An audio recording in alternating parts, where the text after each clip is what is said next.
یو محترم ورور دا پوښتنه کړې ده د بسم الله پر ځای باندې 786 څوک ولیکي د دې څه حکم دی؟ آیا داسې طریقه صحیح ده او که نه؟ او دا د بسم الله قیم مقامه دی او که نه؟ الجواب حامده و مسولیه.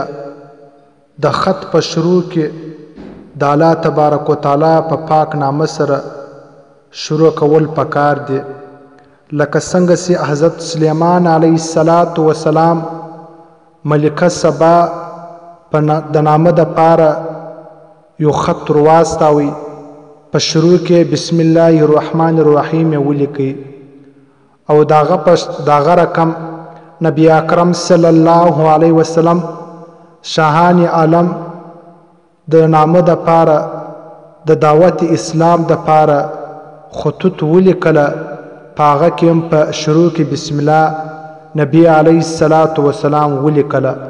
که څه هم غیر مسلم د وجې څخه د بې حرمتي اندېښنه ده او خطره ده د دې بسم الله څه، خو بیا هم نبی علیه السلام پر بسم الله لیکلې ده.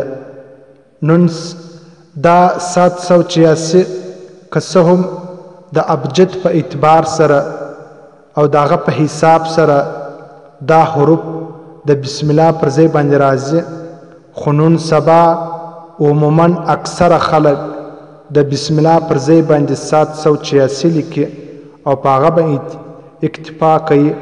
دا طریقه صحیح نه ده، ځکه چې اصل او برکت راځي هغه د الله پاک په نامه کې راځي.